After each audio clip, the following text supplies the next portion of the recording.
Okay, so I have never posted a video like this where I'm just looking in the camera like people do when they post videos on YouTube. To be clear, these are earmuffs. My microphone is whatever the internal microphone is on this laptop, and that's really all I have to say about it. And now, I guess I'll just talk. Um, I, I, so let me start with this.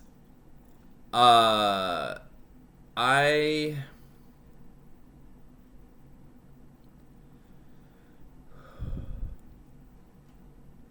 so what is happening in Palestine right now has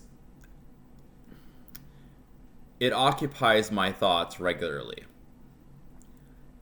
And I feel like I need to do something about it, as well as the the state of our country with its rule by the billionaire class and so many other things. Honestly, I think that the reason why I have not been able to bring myself to do this sort of thing before is because I fucking hate YouTube.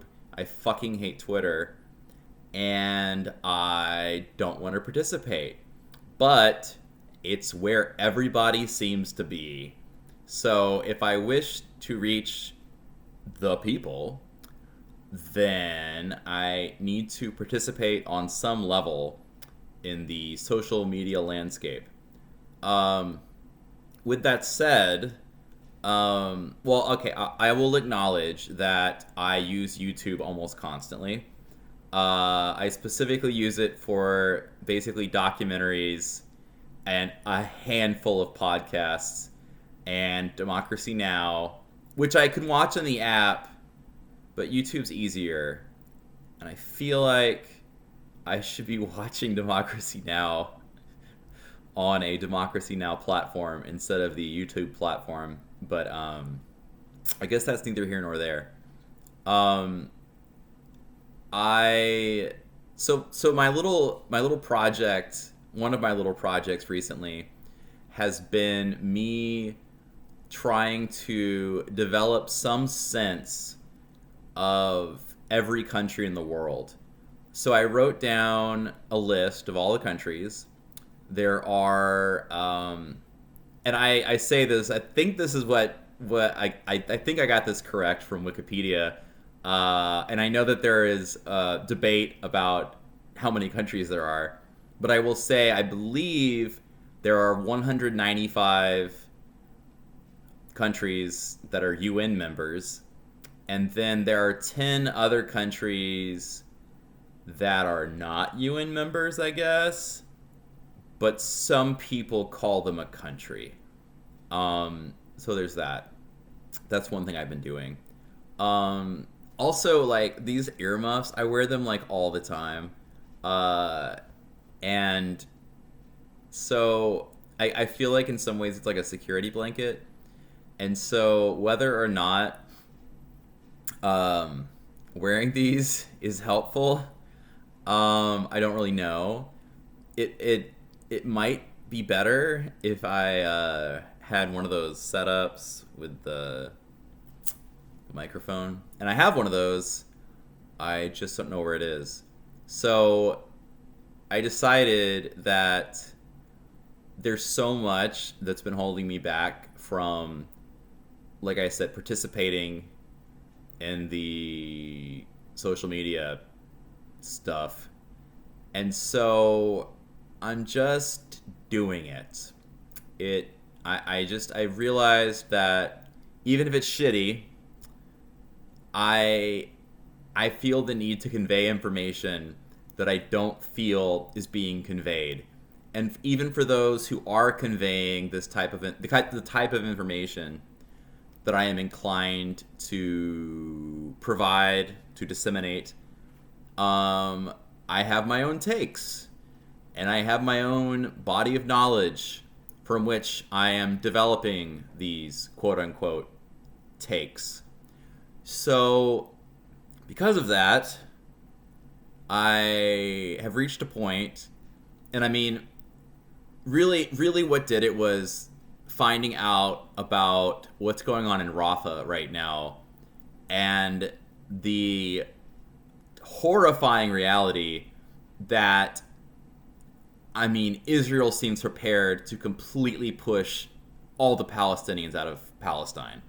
Like, it really feels like that's the moment we're at right now. And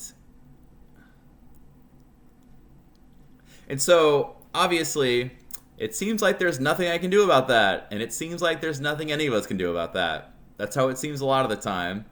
Even though we might yell and scream at the powers that be, it's hard to really know how to influence them. I will say that I also saw, I guess it was a press conference Biden did, where he looked kind of like anxious, and he said something about, like, he hesitated and then said, because you can tell he was like carefully choosing his words, and he said something along the lines of like, Netanyahu's response has been a little over the top, or something like that. And I would say that's probably the biggest. I mean, that's the most confrontation. That's like the most confrontational thing Biden has said about Netanyahu, I think. And there was also, well, I don't need to. Well, I was gonna say Blinken. What did Blinken say? I feel like Blinken said something too. Oh, right. Never mind. It was something I saw on NBC, so it's probably not true. So we can skip that. Okay, I could talk about the whole countries thing I wrote down. I really feel like I should have prepared more for this. One thing I really want to do also is promote using open source applications, which is like another like reason I don't want to be doing this right now, is because I have become adamant about the fact that I want to switch over to open source platforms, and I want to encourage others to move over to open source platforms. But the reality is, I realized last night in trying to strategize about this, I realized that in order to reach people, to encourage them to get off the proprietary social media platforms, I will need to become active on the proprietary social media platforms in order to reach those people, because, like I said earlier, that is where the people are. I also want to apologize for the audio quality. I know it's going to be bad. I don't know how bad it's going to be. Okay, so I'm just going to start, like, spewing facts based on notes that I have sitting here. I really prefer looking at my face versus the camera. Does anybody do that? I think they all look at the camera, right? That seems pretty standard. Okay, since I am struggling to know what to talk about, like,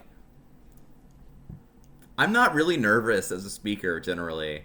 There's something about sitting here and talking that makes it difficult for me. I mean, part of it is that I pace all the time. All the time I am pacing.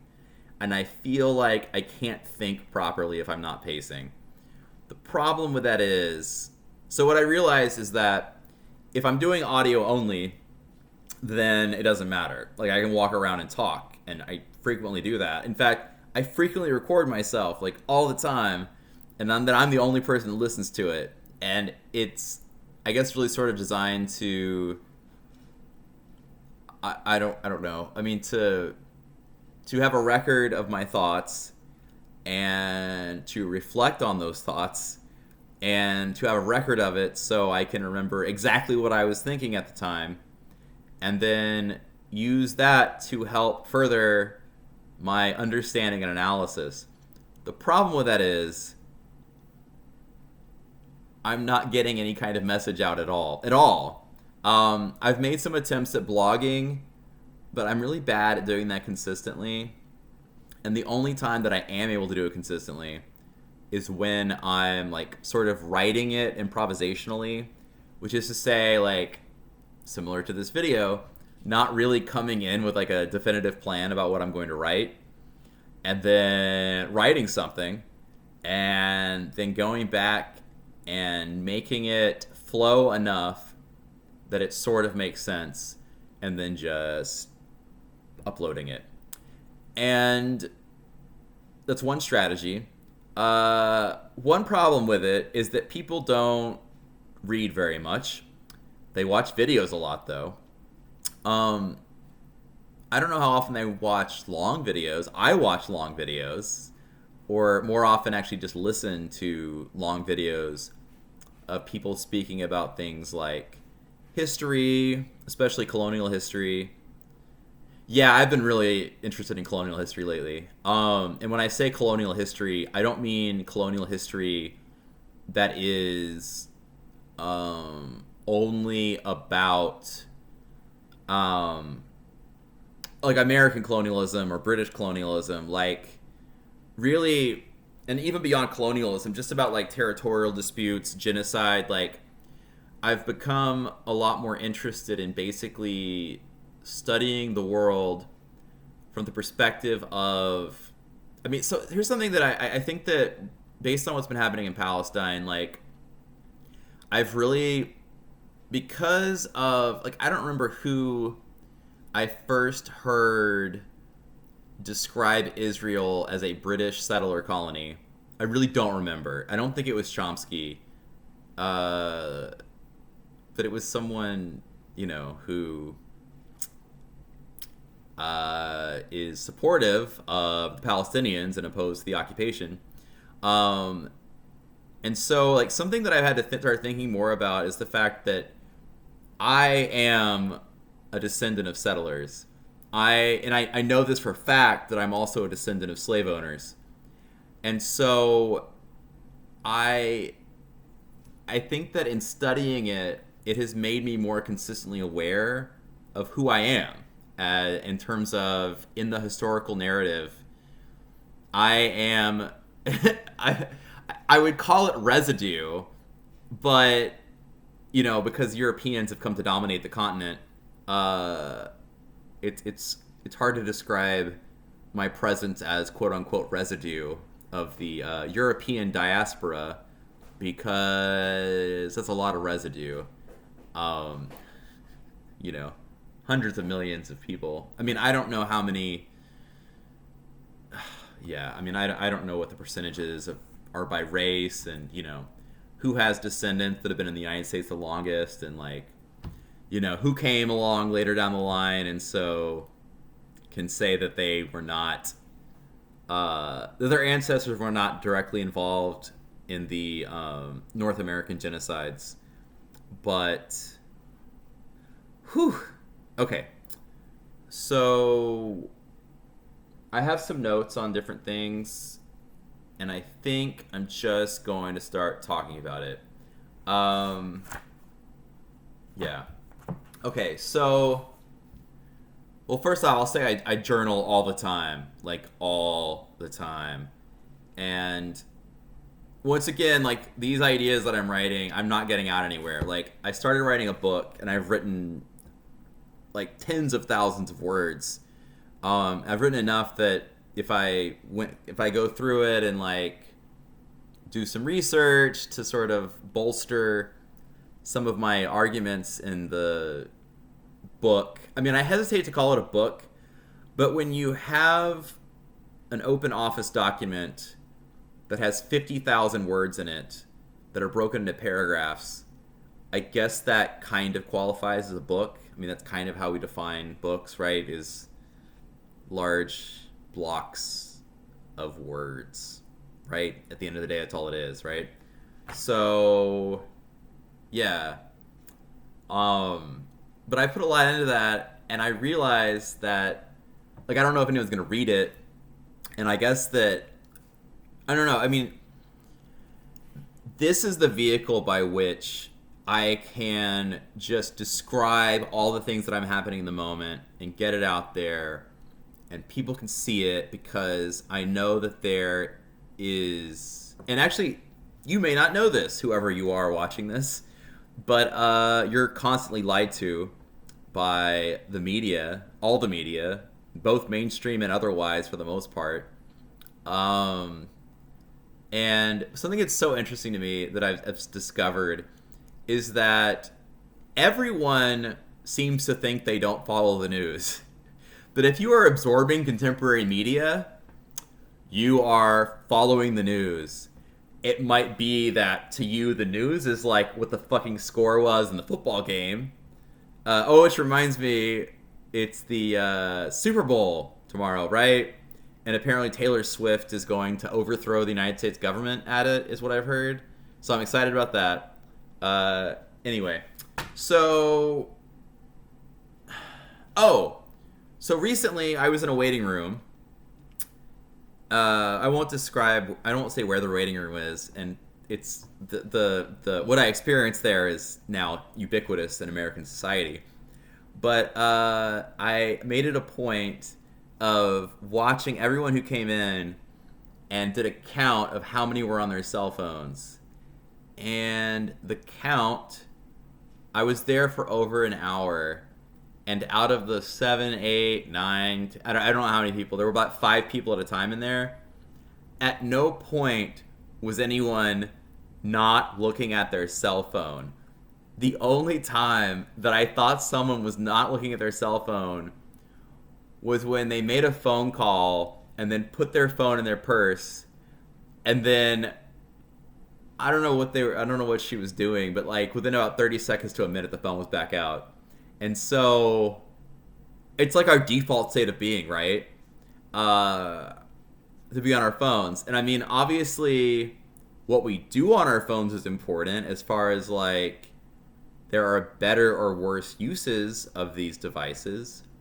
But my take is that, I mean, no, overall, they're terrible. No, I mean, I absolutely think that, like, we wouldn't have Biden and Trump right now if we didn't have smartphones. But at the same time, I also think, I mean, we wouldn't be able to see the actual footage of what's going on in Palestine. I mean, in Gaza specifically. But, I mean, it's a mixed bag. I mean, obviously, we need to develop more of a hybrid system of communication where there are more natural meetings and interactions among people. Because as it stands, it's like everything goes through the whole social media filter. And so not only are we experiencing echo chambers when it comes to the news, we're experiencing echo chambers when it comes to like every single sort of interaction we have in our lives. And like, I feel crazy for going places, like seeking out information or going places to talk to people without having an appointment or whatever. And then like when I go that route, it seems like everything is like, you can have a virtual appointment. You don't need to go anywhere. And I'm like, but I want to. I don't want to do this shit, like the shit I'm doing right now. I fucking hate it. I don't want to sit here and talk to a fucking screen. I want to be out with people, talking to them. And I am now, this is something I do now. Anytime I'm in a waiting room and someone's not on their phone, like I'll give them a kind of a look like, hey, like, hi, you're part of the world around you. I am also a member of the public that is in the world around you. What are the rest of these people doing? I don't know. Like, it makes you think about, like locusts. I think it's locusts that I'm thinking of. That, they have, like, that they do that thing where they have their shell, I guess, and then they, like, break out of it, and you'll see, like, it looks like a bug, but it's really just, like, the shell of a bug. And I feel like when I'm in a waiting room or wherever and everyone's on their smartphone, I feel like I'm in the room I'm in a room filled with the shells of people. It looks like a person, but really there's nothing going on inside. There's no human being in there. There's an automaton that's like watching the whole algorithmic sequence of moving pictures. That's what people are doing. All the way down to like age fucking 1 or 2. Like, it's, when I say ubiquitous, like, I don't know, I assume everyone's pets are now have smartphones too, right? Do they have smartphones? I'm not sure. I mean, it would make sense. I mean, why not, right? Okay. But don't you feel like your life doesn't have meaning when you spend all your time on your fucking phone? Like, doesn't it? Do you remember what it was like before? Because the kids don't. The kids don't know any better. They don't know anything else. And I think that it's almost like, ironically or paradoxically or whatever word you want to use, that I think there's more opportunity with young people to get off social media, because I don't know.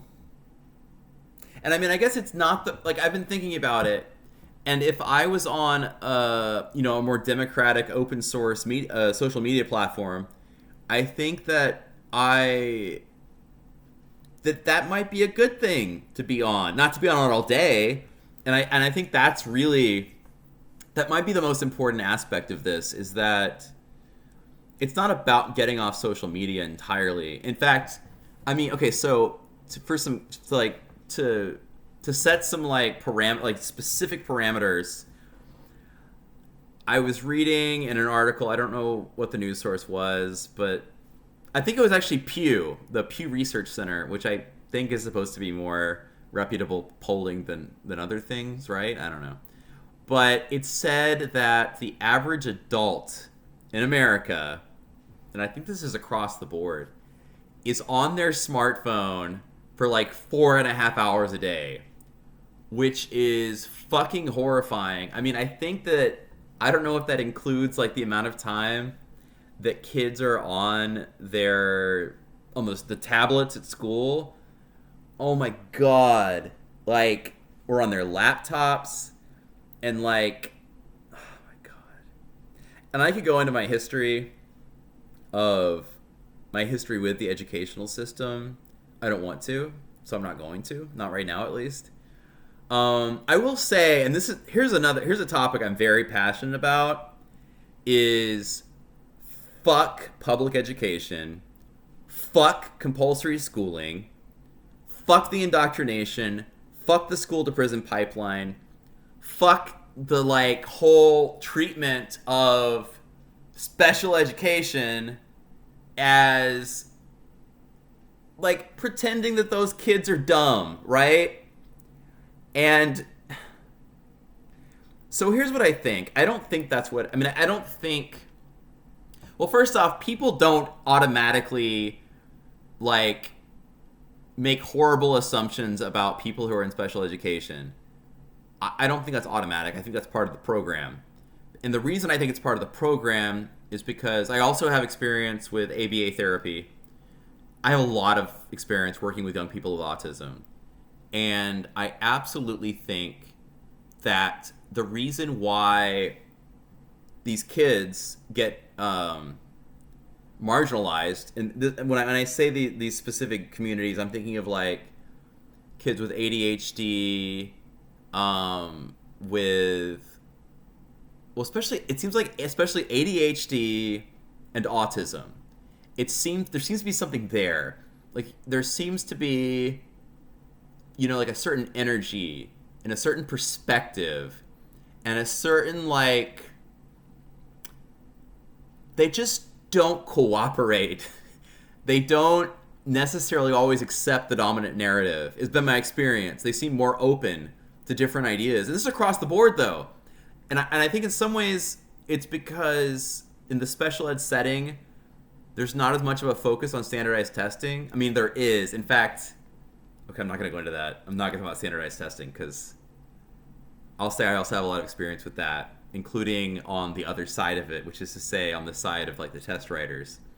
I have been part of that process, as well as the scoring of these tests, and they're fucking bullshit. So anyway, I said I was going to talk about things that I made notes about. In fact, so it just so happens that looking at the notes I have right here, it fits in very well with what I was saying about the marginalization of people who are quote-unquote disordered. I want to say also that I'm a huge fan of Oliver Sacks, and if you don't know who Oliver Sacks is, do a search for him, not on Google. Use a better private browser or search engine. Like I use DuckDuckGo or Brave, those search engines particularly.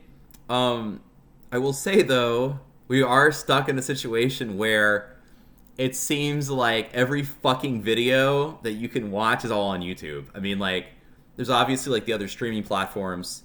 By the way, I don't do the streaming thing. I watch DVDs and Blu-ray. Like honestly, I just upgraded to Blu-ray like a few weeks ago. Like up to that point, I was still like stubbornly not watching Blu-ray. And I have an Xbox One, and so I realized like, oh shit, you can play Blu-rays on here. And I feel like it started out as I really wanted to watch The Matrix as Blu-ray, and then I started like I had a DVD of just season 1 of Rick and Morty, and because I'm off streaming, I have nowhere to watch it, or I've had nowhere to watch it. So I was like, you know what, I have to break down and buy some of these seasons. So I only had the first 3 seasons right now, but seasons 2 and 3 are on Blu-ray, and it's an entirely different experience on Blu-ray, in part because there's only one disc. I only have to worry about one disc. There are at least 2 discs when it's the DVD, and this is a total tangent that I did not mean to go on. What I wanted to say was I wanted to describe this concept, and I will say that it's a term that I think that, so there are 3 people who have used the term, and those 3 people are Oliver Sacks, Temple Grandin, and Noam Chomsky. And the term is Martian anthropologist. And I don't know if, I'm not sure all of them have used that exact term. I think they have. But they've all certainly like discussed the topic or the perspective, which is that living on this planet, we have grown accustomed to the things that happen on this planet, on the way that this planet is.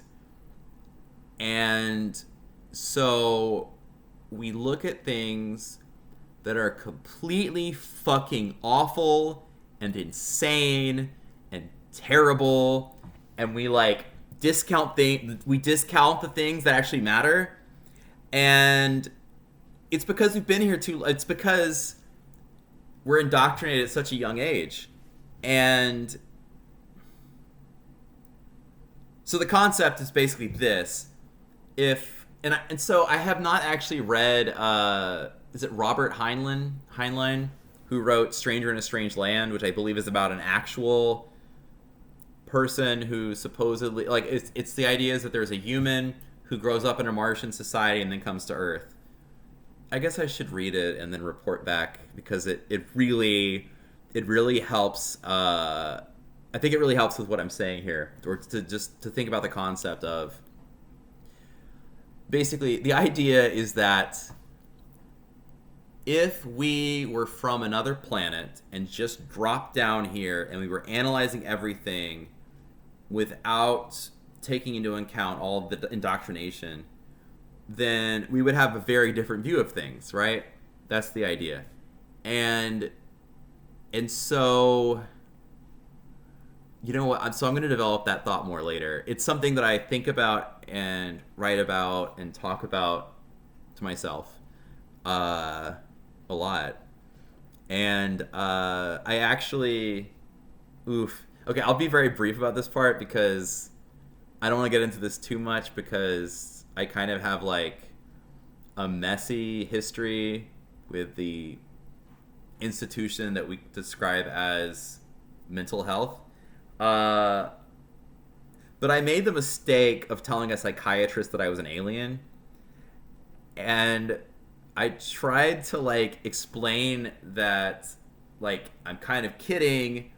What I mean is that I am a Martian, specifically a Martian anthropologist.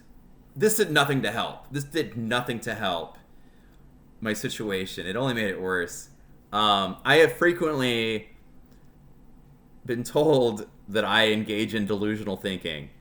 What I think the reality is that the vast majority of people, especially in the United States, are the ones engaging in delusional thinking. And of course, right, if everyone else is delusional and they agree with each other, then the person who's not delusional is going to be, relegated to the position of being considered delusional, right? That makes sense. It is like, I feel like it's probably like the most insidious type of gaslighting. I mean, it's just textbook gaslighting, really. It's textbook gaslighting. And I mean, I guess like there is, like, I feel like on some level I should be empathizing with people who are monsters who supposedly don't know they're monsters and don't know that their acquiescence to American imperialism and to the whole larger, imperialist activities of what I would refer to as like the Anglosphere, which is to say the countries that not only were those that are still quote unquote like part of the United Kingdom outside of well, I don't know, like, I mean, because the reality is imperialism never ended. The United States is, like, in terms of the global reach, the United States is the most evil fucking imperialist nation that's ever existed. And right now in this moment, I would say the United States is arguably, no, I mean, I'm not arguing about it, not with myself at least, but that, I mean, in terms of reach, it's bad. I mean, I don't want to, like, I feel like I might be belittling, for example, the genocide against, like, every single indigenous group on the planet, primarily by white Europeans. Like, oh my God. And I do think that it's important to look at even everything that the United States does in terms of foreign policy, everything that happens in Israel by extension, because obviously the Israeli machine is funded and armed by U.S. tax dollars. So the United States really is more responsible than Israel even is. I mean, the Israeli government's a nightmare, but they would be a nightmare that wasn't like spreading over the entire Middle East if it wasn't for the United States. And I think it's good to think not only of Israel as a British settler colony, and I could talk about, I guess, like the difference between settler colonies and different types of colonies, but honestly, it's something that I don't know enough about myself that I feel comfortable talking about it. But right now, one of my primary areas of research interest right now is colonial history, like very broadly. And I think I already said that earlier. But I think that I'm getting to this place where I'm more interested in not just sort of like creating a record or an inventory of how all of those colonial histories intersect with one another, as well as including colonial histories that are not part of the European expansion that started in the late 15th century, like all the imperialism, like I'm gonna say all the imperialism is bad. If someone wants to make the argument that some of the imperialism is good, I'm gonna struggle with that. But I'd love to hear the argument. I'd really love to hear the argument because I'll add this right now. I'm an anarchist, and I tell people frequently that I was born an anarchist, and that I have an anarchist gene, and I don't know if it's hereditary or not, but I mean, I guess on some level, if there was actually a gene, it would have to be like at least somewhat hereditary, right? Oh my god. Okay, that wasn't helpful. I'm gonna drink some water, and while I drink this water, I'm going to think about what I was gonna say next. Or I'm just going to go to my notes. I think I'm just going to go to my notes. I'm going to drink this water, and then I'm going to start reading some things that are in my notes.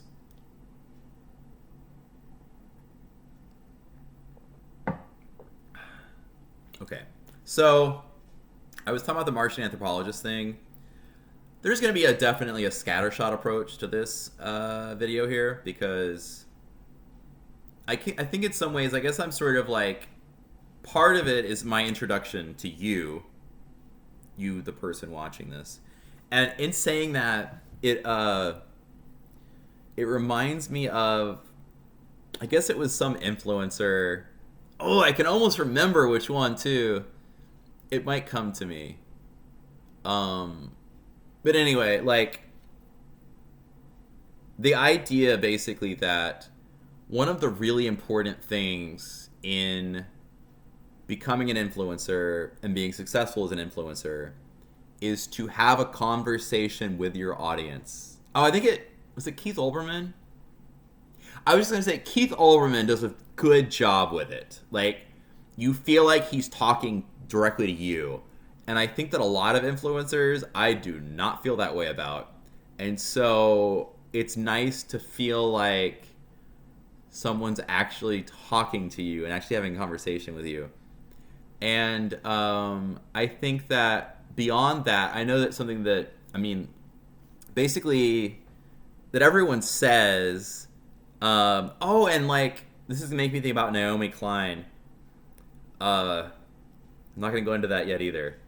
And I'm struggling to remember which aspect of something I got from Naomi Klein is relevant to this. Oh, she was saying that in her books, she always makes it a point to really talk about herself and how the topic she's writing about is relevant to her own life, to sort of draw the reader in and develop rapport with the reader, so that when you go forward in the writing, you have your audience is like there with you, like they've bought in, they care about you, like, you know, I mean, right? I mean, you can care about people even if they don't know who you are, right? I mean, so here's one thing. I remember, I think it was in a writing class I took, and I want to say it might have specifically been a children's literature class I took. But that's not important. What's important is the idea that in order to write something, and this would apply to any kind of media, I think, is that, especially because like I'm looking and I'm only like seeing myself down there, not seeing whoever's watching this, that you should develop an avatar, which is to say, not like a stupid fucking Bitmoji or whatever, which is what I think people think about. That's what I think about when I think about avatars, or those blue people in that, was it James Cameron, right? Does the Avatar movies? Anyway. But an avatar in terms of like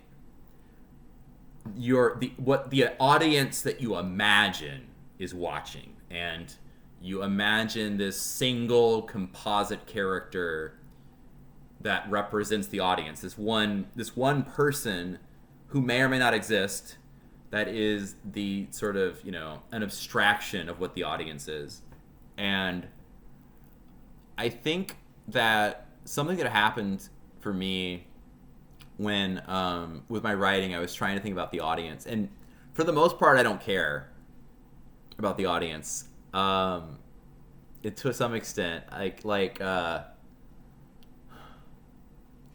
I realize that if I'm trying to be persuasive with people, I have to try to sort of meet them halfway, right?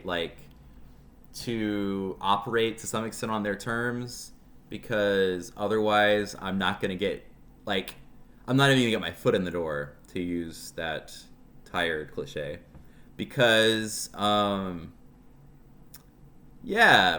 if you feel like I'm not talking to you, then why would you listen, right? I think that's fair. Yeah, if you don't think I'm talking to you, why would you listen to me? And I think that fits in as far as the whole Avatar thing. But then when I started to think, oh wait, maybe this does matter, I got so in my head about it that it became just another excuse, or it became another thing that I felt like I needed to work on before venturing out into doing a more consistent, thoughtful, intentional sort of presence, interaction with social media. And so I realized that the way to do it is to use myself as the avatar. And I don't know how representative I am of the population. I don't think I am. But at the same time, well, in certain ways, but then at the same time, I have worked in so many industries. I grew up with rich kids, and then I went to school with not so rich kids in high school, and then in college I was friends with all sorts of people. And that was the time when I realized that in a lot of ways I got along better with the international students, because they had different perspectives, whereas in the United States, the land of the free, thanks to private censorship. And I want to talk about private versus public censorship, and I want to talk about how insidious private censorship is and how it's even worse than public, especially given the current media environment. But that's a topic that I would want to devote an entire hour to just by itself. In particular, bring in Noam Chomsky. I think that I'm going to talk about Noam Chomsky a lot. I don't think that I am able to go a full hour without talking about Noam Chomsky. Possibly, it might be possible that I'm incapable of going an hour without also talking about Oliver Sacks. I feel like I've reached a point where, because I think it's really important it's nice to be able to gather information from a person who sees the world similarly to the way that I see the world. And I think that if that person that I'm receiving information from, if that person has what I would call, not just an international perspective, but an interdimensional perspective, and I don't mean that in a sci-fi way. I mean they are able to appreciate the diversity of all the dimensions that make up every issue, every person, every country, every institution, where you can have an opinion, you can have a single opinion about an individual thing, and you can disagree or agree, but if you're educating yourself on all the sides, okay, I feel the need to say this. There are not both sides. There aren't two sides. The only reason why we think about things as either or, two sides, I say the only reason, I think it's the primary reason, is that we live in what I call I would call it a 50 plus 1 type of democracy where we don't have, like, we call it representative democracy, but we only provide two options, neither of which represent seemingly anyone. I don't know anyone outside of the elite who are actually, like, totally on board with the program that the Democratic and Republican parties are putting out. Also important to note, they don't care which side is in power because both sides are on their side. I think that there have been periods recently, and I know that, like, was it like it was like the late aughts, like 2009, 2008, maybe a little bit later. No, I think maybe I was gonna get to Occupy Wall Street, like, and I remember specifically being involved with Occupy, and I want to say it would have been 2010 or 2011, and I remember thinking I was sort of late to the party. So I guess that's around the time. But anyway, that was something that really seemed to concern people, and it reminded me of. And I mean, I think I think in a lot of ways the inspiration was the sit-ins of the 1950s, 60s, 70s. I don't know how many. No, there were, like, occupations, right? Especially it seemed like on college campuses, and so that worked to some extent. Like, it really made people think more, I guess, about what's happening right now, which is the 1%. I mean, it's arbitrary, right? The whole 1% thing is arbitrary. And it might be the case that it's really more the 0.1% or the 0.01% or whatever. I mean, like, I think we're in a place right now where the wealth consolidation is so extreme. Like, we're talking about maybe a dozen people. And if you really want to get down to it, like, okay, there are three names that there are some other names that I feel like I can't go an hour without mentioning. Those names are Mark Zuckerberg, Elon Musk, and Jeff Bezos. To me, that's like I mean, I guess if you have a starting five for the billionaire class, I'd have to think a little bit more before I pick which other two. Like, the ones I immediately think of are, like, Warren Buffett and Bill Gates. And, like, there's diversity among the billionaires when you consider them, too, because Bill Gates was, like, I mean, he wasn't the original billionaire, but he was, I guess, one of, at least. I mean, I guess there's Steve Wozniak, that was one of the, like, early tech billionaires. And here's something else. So, yeah, I'm just going to do fucking scattershot here. I'm going to just keep jumping from one thing to the other. What I want to add now in thinking about the tech billionaires is something that people don't think enough about, because I didn't think enough about it, is the role of intellectual property and patent law when it comes to these stupid fucking platforms and so much of the, I don't know what to call it. I'm calling it the digital landscape. I mean, like, you can call it whatever you want, I guess, and you'll know what we're talking about. I mean, because, like, I guess it's probably also what people call never mind. I'm not going to say that. Oh, God. No, I'll say the word and then never say it again. That word is metaverse. What the fuck are people talking about when they say that? And I don't want to know. I don't want you to tell me. I don't want to get involved with all that bullshit. Because, no, like, there's a real world happening around us. Stop coining new terms for your bullshit. That's not where progress lies. Progress lies in what's happening around us. Progress lies in getting off your fucking phone and interacting with people around you. I mean, like, the waiting room, this is a funny thing to think about, but, like, I feel like the waiting room is, like, one of the few places in our society where you are, to some extent, I guess, like sort of a captive.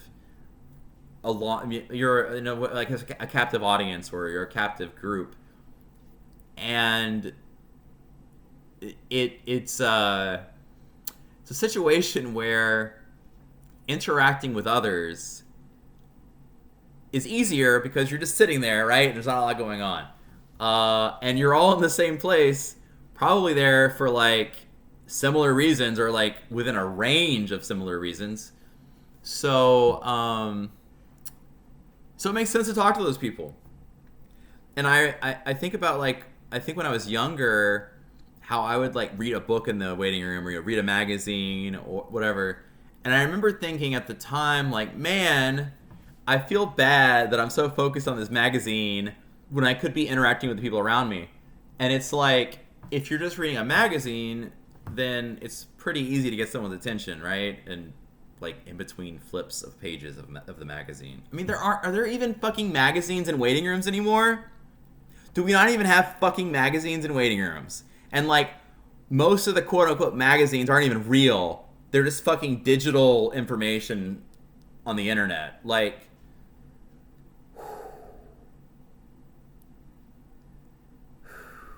yeah.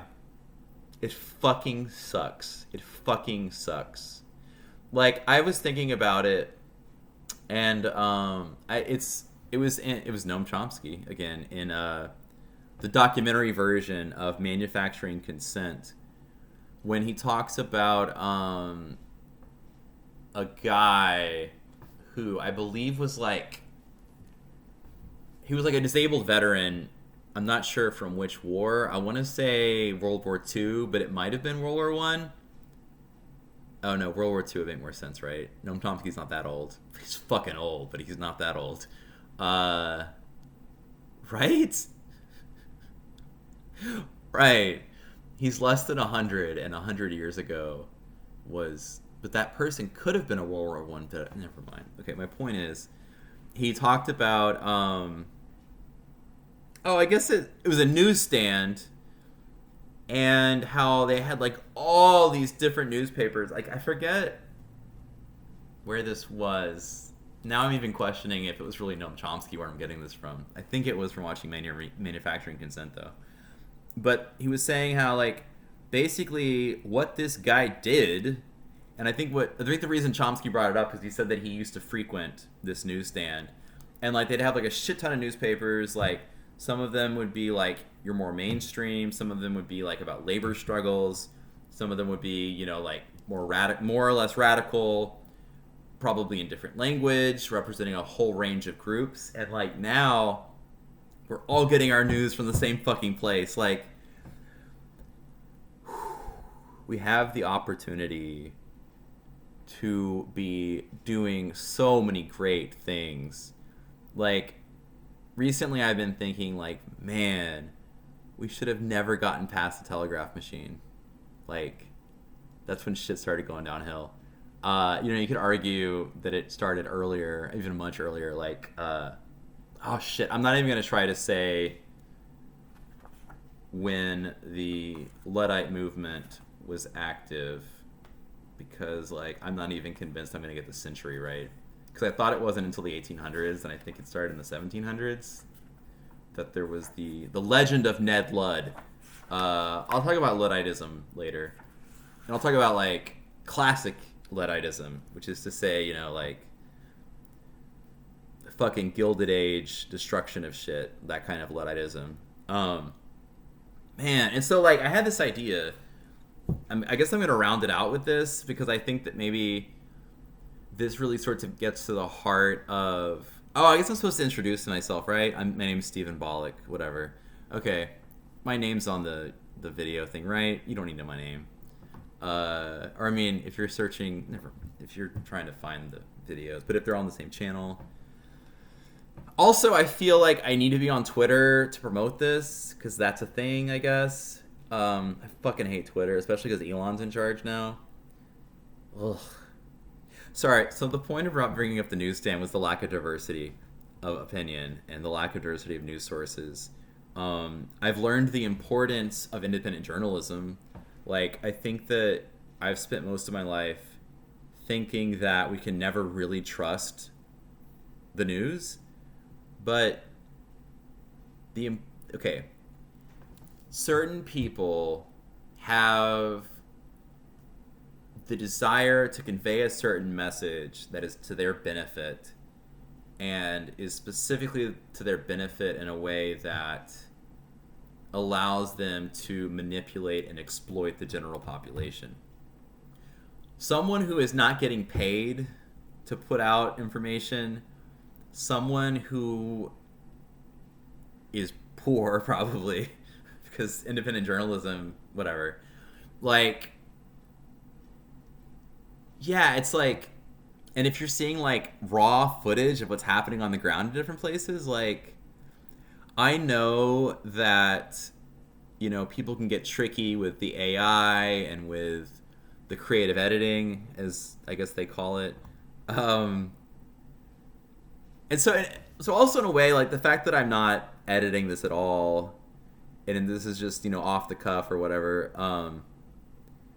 I think in the same way, it provides, I guess, like a more authentic version of the story. I guess, like, you're getting me right now, right? Like, you're getting the me reciting my like inner my inner dialogue or my inner monologue. I guess it's inner dialogue, but that's a term that's always bothered me. Both terms bother me. I don't even know if people use do people use inner monologue? I don't know. I guess people usually say inner dialogue, right? Yeah, because it's like you're maybe playing devil's advocate with yourself, right? Maybe. Yeah. So let's see what I want to say last to round this out. Oh, here we go. Something I've been thinking about is how much of, and the reason I say this is because I have been almost entirely off social media for months now. I'm trying to think, it may be over a year.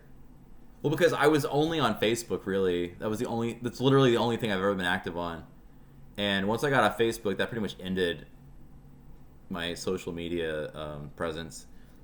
But I think something that has come up for me a lot is like, people assume that I know what's going on with them if they posted it on Facebook or on whatever else. I mean, I think that Facebook is the one where you get the most of the complete bullshit, worthless day. Like, oh my god, like someone's birthday, someone had a baby. I mean, I guess good for you had a baby, but like, how about all the babies dying in Palestine, right? Like, how about all the women that are dying because they can't get access to OBGYN care, in part because these abortion laws are just fucking over the entire medical industry.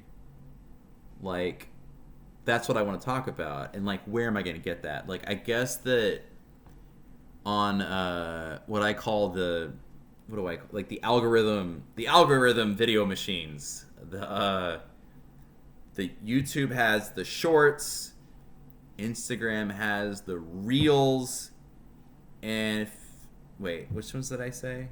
Shorts is YouTube, reels is Instagram, TikTok is the classic. You call those like talks? I guess you call them talks, like TOK, as like, I have no idea. That's one I really just don't know. Oh, but there's another one, right? Facebook. They have a thing, right?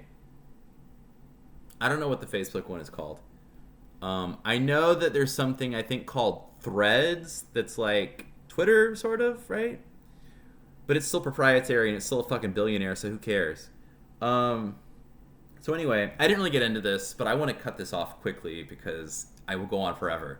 But I just wanted to say that, like, I think that part of what kept me on social media was a sense of obligation. I think the reason a lot of people are on social media and checking their phones all the time is because they feel this obligation to the people in their lives.